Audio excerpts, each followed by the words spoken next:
किसी भाई ने हीटर से रिलेटेड सवाल पूछा था कि हीटर का बारे में हम लोग कैसे चेक करेंगे कि हीटर चल नहीं रहा है, तो उसी से रिलेटेड ये वीडियो है। इसमें दो हीटर है। ओके, सबसे पहले इसमें दो ब्रेकर है।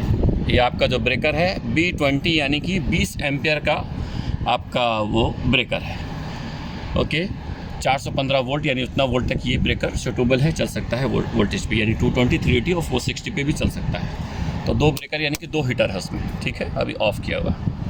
बाद में ये आपका कॉन्टेक्टर है। आपका ये कॉन्टेक्टर आपका ये यहाँ दिया हुआ है आपका 220 कोयल का है। बाद में आपका 50 और 60 यानी कि जो 50 और 60 जो फ्रिक्वेंसी है, दोनों फ्रिक्वेंसी पे ये काम करेगा। ओके, और ये जो कॉन्टेक्टर है ये 35 एम्पियर तक मैचेबल है, यानी कि 35 एम्पियर तक चल सकता है, 35 एम्पियर तक। ओके, हो गया। तो ये हो गया। अब हम लोग इसके ऊपर वायरिंग के ऊपर बात करते हैं कि कैसे करें। तो यहाँ पर देखो ये W1 W2 ये वायर जो है ये यहाँ से दो वायर आपका थर्मोस्टेट में जाएगा, या DDC में या BMS में। इस सिस्टम में आपका थर्मोस्टेट है, तो ये दो वायर आपका थर्मोस्टेट से यानी कि वो कनेक्ट है। तो उसको डिमांड आएगा, जैसे Y1 Y2 को आता है, उसी तरह W1 W2 को आता है। तो W1 को आपको जब चेक करना है, तो जैसे अभी मान लीजिए हम लोग यहाँ चेक कर रहे हैं समझने के लिए। देखिए अभी क्योंकि वोल्टेज बंद है, लेकिन हाँ आपको C में और W1 में 24 वोल्ट AC दिखाना चाहिए। AC 24 वोल्ट AC दिखाना चाहिए W1 W2 में जो भी। तो अगर 24 वोल्ट दिखा दिया तो मतलब हीटर को थर्मोस्टेट ने कमांड दे दिया, डिमांड दे दिया उसको, वो अपना पावर जो देता है वो दे दिया। जब यहाँ पर 24 आ जाएगा CY1 से, वो यहाँ से पहुँचते हुए यहाँ पर पहुँचेगा PCB के पास। सेम वो वहीं पर है, देखो यहाँ पर W1 और W2। ओके, यहाँ W1 W2 है, इसमें से आपका 24 वो आएगा। जब वहाँ पहुँचेगा तो आपको दिखाएंगे, अभी थोड़ा पावर का काम चल रहा है इसलिए।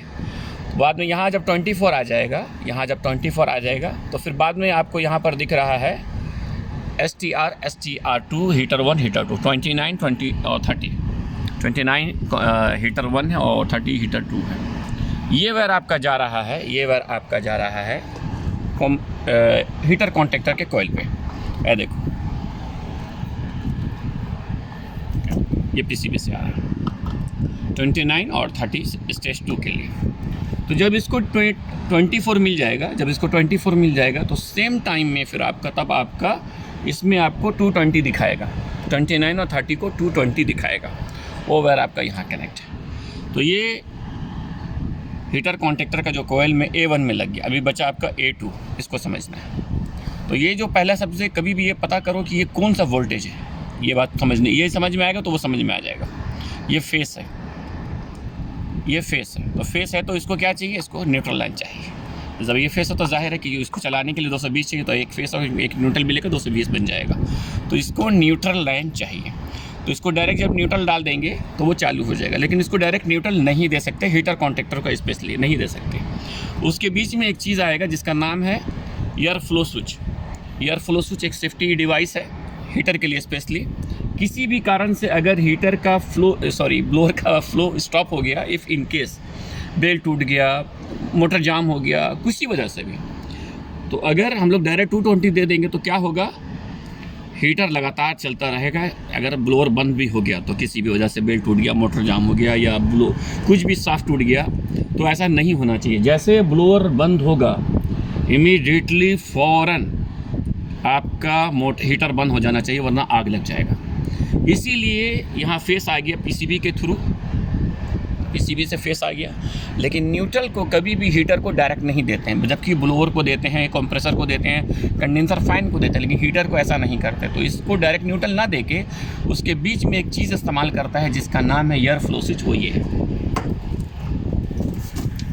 AFS, एयर फ्लो स्विच, इसका इस्तेमाल करता है। तो एयर फ्लो स्विच में क्या है, ये देखो, इसमें कॉमन MONC है। ओके, कॉमन MONC, दो वायर आपको, यानी कि जो न्यूट्रल जो लाइन है वो जाएगा आपका एयर फ्लो स्विच में कॉमन के पॉइंट पे, कॉमन के पॉइंट में जाएगा। ठीक है, बाद में उसमें नॉर्मली ओपन से लेके आओ, नॉर्मली ओपन से ला के आप यहाँ डाल दीजिए, बात ख़त्म। सिंपल सा वायरिंग। यानी कि नॉर्मली ओपन, जैसे फ्लो होगा वो नॉर्मली जो NO है वो NC बन जाएगा। यही इसका वायरिंग है, सिंपल तरीका है। जो नॉर्मली ओपन है वो आपका NC बन जाएगा। जैसे NC बनेगा तो जब इसको आप डिमांड देंगे फ़ौरन वो चालू हो जाएगा। तो उसी के थ्रू आपको लेना है, वही फ़ायदा वही है। और मान लीजिए इफ़ इन केस अगर बेल्ट टूटा है तो जो नॉर्मली ओपन है वो आपको NC होने देगा ही नहीं, ठीक है। तो यही इसका बहुत बेहतरीन काम है और ये हीटर का एक सिंपल सा वायरिंग है। ओके, इस वीडियो में इतना ही। इसको प्रैक्टिकली जो वीडियो है उसको हम लोग आपको दिखाएंगे, क्योंकि इसमें थोड़ा कुछ काम चल रहा है, बहुत सारे लोगों ने बोला था हीटर से रिलेटेड, इसलिए